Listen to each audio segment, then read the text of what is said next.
Bonjour Marie, Bonjour merci Peggy. de nous recevoir chez VisiBrain. Avec plaisir. VisiBrain, qu'est-ce que vous faites? Alors VisiBrain, c'est un outil de veille des réseaux sociaux. On accompagne les marques, les agences et les institutions dans leur veille au quotidien, aussi bien sur leur marque, sur des événements, sur des actualités, pour qu'ils puissent avoir les clés pour détecter les risques, mais aussi déceler les opportunités de communication. Oui, parce qu'on aurait tendance à penser que c'est uniquement pour en cas de bad buzz et pas c'est pas forcément le cas. On peut faire de la veille pour plein d'activités ou au quotidien. Tout à fait, au quotidien, donc bien sûr, comme tu dis, il y a vraiment une part de vraiment anticiper les risques. Une marque peut être pointée du doigt sur les réseaux sociaux, mais il y a aussi tout le volet d'opportunités, de se dire peut-être que sur telle tendance, je peux me positionner en tant que marque, sur telle actualité, je peux en prendre la parole. Donc vraiment, il y a tout ce volet-là aussi de positif qu'apportent les réseaux sociaux. Et donc ça leur permet pour leur campagne de déceler les hashtags aussi pour leur communication, ceux qui vont être les plus porteurs, j'imagine? Tout à fait, c'est vraiment ce volet-là de se dire peut-être que sur TikTok, une tendance va émerger et je peux être légitime en tant que marque de me positionner dessus. Donc à l'aide d'un outil comme VisiBrain, les marques peuvent déceler ces signaux-là et ainsi se positionner et réussir leur communication. Et vous veillez sur quels réseaux sociaux? Alors on veille différents réseaux sociaux, donc Twitter bien évidemment, Facebook, Instagram, YouTube et TikTok.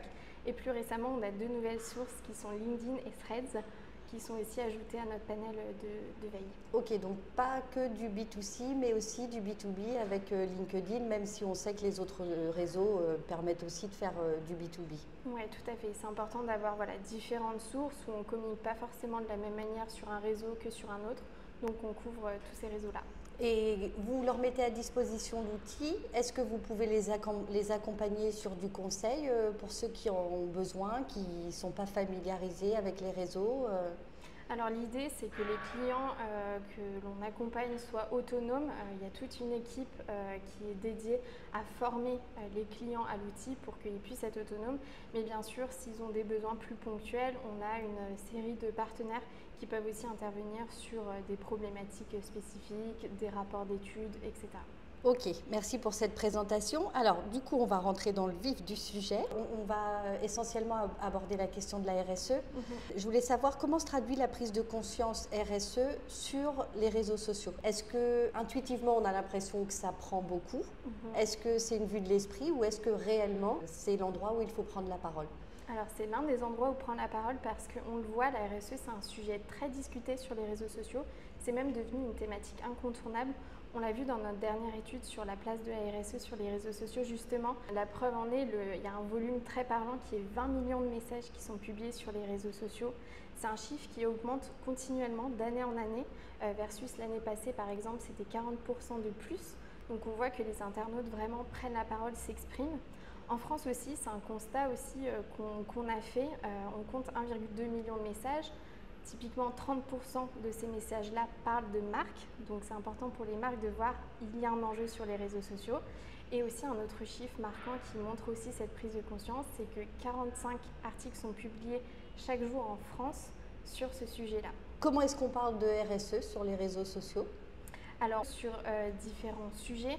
Le premier, ça va être tout ce qui est environnement, tout ce qui est écologie. C'est vraiment une prise de conscience, vraiment les internautes et même les consommateurs au global en sont conscients. Donc on l'a vu dans notre étude, il y a des hashtags par exemple comme transition écologique qui sont très mentionnés. On a aussi un autre sujet qui est plus autour de la qualité de vie au travail, la QVT, c'est 20% des postes. Donc on sait que voilà, il y a eu plein de bouleversements dans le monde du travail, la pandémie, des tendances aussi même du quiet quitting qui s'est vu sur les réseaux sociaux et ça se retranscrit. Donc vraiment, il y a toute cette dimension-là. Mais il y a aussi tout ce qui est communication des marques sur les réseaux sociaux. Les entreprises, elles sont un peu dos au mur. Il faut qu'elles s'engagent, et pas seulement dans du greenwashing par exemple. Donc on voit que sur les réseaux sociaux, les internautes en parlent. Oui, parce que justement, c'est ça le risque en cas de greenwashing, sachant l'engagement qu'il y a sur les réseaux sociaux et l'adhésion et le fait qu'on adhère à une marque parce qu'elle a des valeurs. S'il y a du greenwashing, c'est un peu comme dans un couple et on se sent trahi. Il y a un gros risque pour elle. Tout à fait. Mais c'est vrai qu'il y a un peu deux typologies qui s'opposent en matière de stratégie autour de la RSE pour les marques. C'est, comme tu l'as dit, le greenwashing. Donc typiquement, c'est des entreprises qui vont communiquer massivement sur des actions qui sont très mineures. Mais il y a aussi un phénomène qui est le greenwashing. Donc là, c'est un expert qu'on avait interviewé qui avait mis le doigt sur cette expression qui est Dan Gezelert, qui disait que voilà, il y a certaines entreprises qui justement, de manière automatique, vont ne pas communiquer dessus et vont justement avoir un peu peur de se faire pointer du doigt. Donc il y a vraiment ces deux stratégies, mais bien sûr le greenwashing c'est assez courant et il y a plusieurs exemples en la matière. Oui, parce que le greenwashing, le risque c'est que si on annonce et qu'on ne fait pas, et en même temps si on annonce, on sait qu'on est dans le viseur et qu'on va être scruté. Tout à fait. Et donc du coup, si tu avais des conseils à donner, quelle stratégie adopter pour ne pas tomber dans le RSE washing là pour le coup? Si on avait des conseils, ce serait déjà dans un premier temps jouer sur la carte de la transparence. Si des actions sont mises en place ou vont être mises en place, il faut en parler. Il ne faut pas avoir peur de communiquer justement.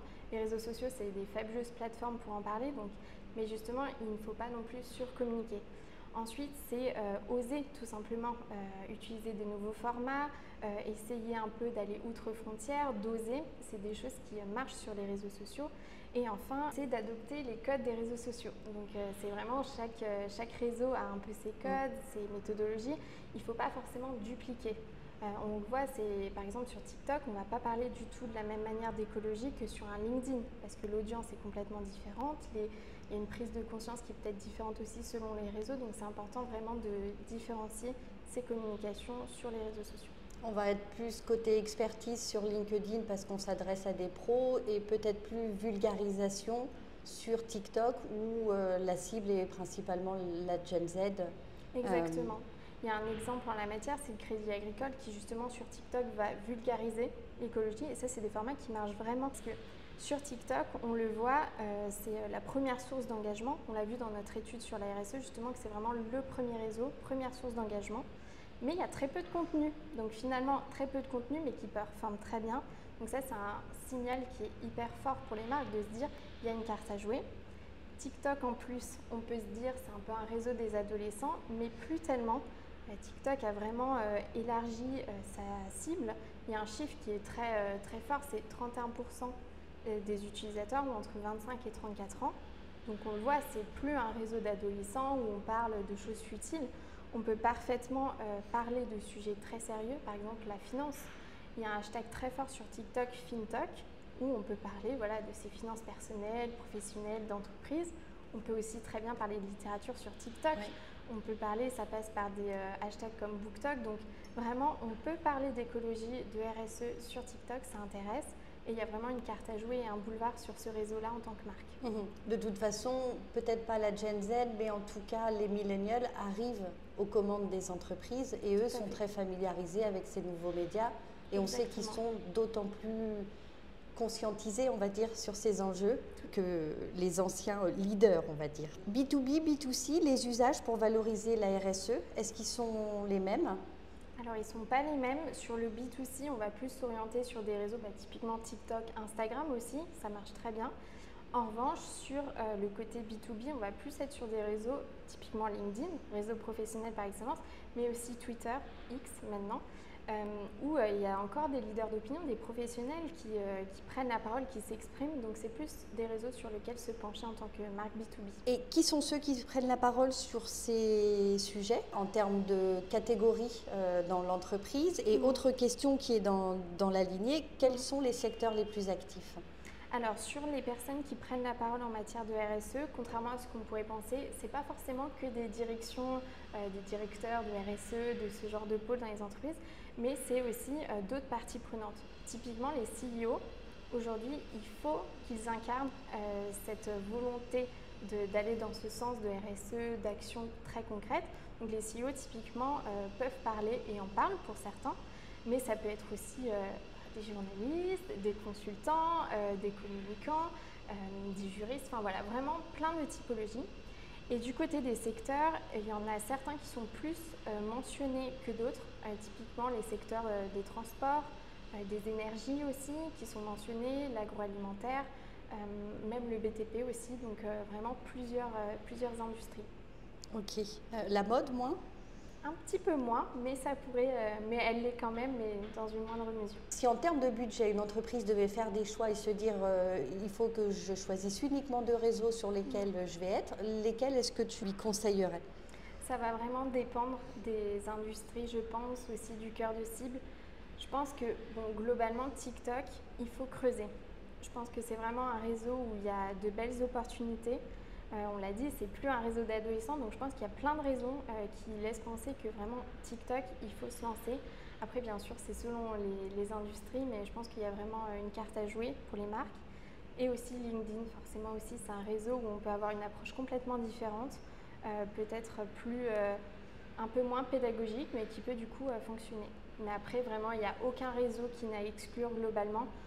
Tous ont leurs spécificités, leurs points bonus. Et du coup, plus largement, si on sort un peu de la RSE qui est quand même très orientée entreprise, la question environnementale, vous la voyez monter sur les réseaux sociaux? Et si oui, est-ce que les jeunes s'impliquent? Oui, tout à fait. C'est vrai que vraiment la RSE, comme on le disait au début, c'est vraiment un sujet qui d'année en année monte, les volumes augmentent progressivement d'année en année, donc forcément il y a une conscience et puis c'est relié à plein de sujets. Et bien sûr, oui, il y a des profils qui, sur Camille Etienne, mais il y a aussi des Hugo Clément et bien d'autres qui vont se positionner, qui sont aujourd'hui de véritables experts et qui sont aujourd'hui des influenceurs, on peut le dire, oui, qui sont sur ces sujets-là, ils sont très experts en la matière, ils prennent la parole, ils n'ont pas peur. Mais il y a aussi d'autres profils, alors j'ai pas les noms en tête, mais qui sur TikTok vont plutôt jouer une carte autour de l'humour. On pourrait se dire, est-ce qu'on peut utiliser l'humour pour parler d'écologie? Mais oui, et ça fonctionne. Donc vraiment sur chaque réseau, il y a vraiment des experts qui ont chacun un peu leurs différences, mais ça fonctionne très bien. Bah écoute, je crois qu'on a fait le tour de la question. Hein. Tout à fait. Merci beaucoup de nous avoir reçus. Marie Guillaumard, je n'avais pas cité ton nom de famille tout à l'heure. Quel réseau est-ce que vous êtes actif justement chez VisiBrain? Alors chez VisiBrain, on peut nous suivre sur Twitter et également Facebook et depuis peu sur Threads où on essaie d'être très actif. C'est Place to Be. C'est Place to Be, tout à fait, voilà. Et à bientôt sur les réseaux alors, Merci et puis beaucoup. en interview. Merci Peggy.